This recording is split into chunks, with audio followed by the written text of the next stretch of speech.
அது ஒவ்வொருத்தர் விருப்பம். நம்ம அது சொல்ல முடியாது. ஆனா, நீங்க பாருங்க, அந்த 20%ல இவர் 10% பிரிச்சாலும் அது திமுக ஓட்டு. மீதி ஆன்டி டிஎம்கே ஓட்டு, ஆன்டி ஏடிஎம்கே ஓட்டு எல்லாத்தையும் சேர்த்து பிரிக்கிறாருன்னு வச்சுக்கங்களேன். ஒரு 20% வாங்குறாருன்னு வச்சுக்கங்க. அந்த 20ல 10 ப்ளஸ்ஸு ஆன்டி ஏடிஎம்கே ஓட்டு 2ம் சேர்ந்தா ஒரு 12, 13%னா அது திமுகவுக்கு போ வேண்டிய ஓட்டு. அந்த பயம் அவர்களுக்கு இருக்கு. அதனால தான் விஜயை திரும்ப திரும்ப பாஜக பி டீமு பாஜகவுக்கு போயிடுவாருன்னு சொல்றாங்கன்னு நான் அடிக்கடி பதிவு பண்ணிட்டு இருக்கேன்.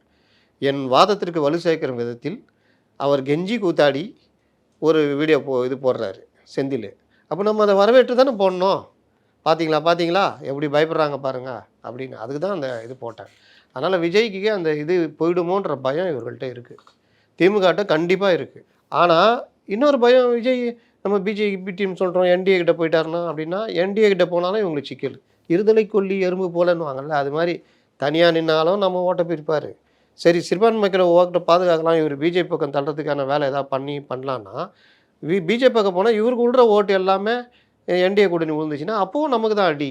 என்னடா இது இந்த ஆளு இப்படி பண்றானே அப்படின்ட்டு தான் விஜய் மேல இவர்களுக்கு கடுப்பு.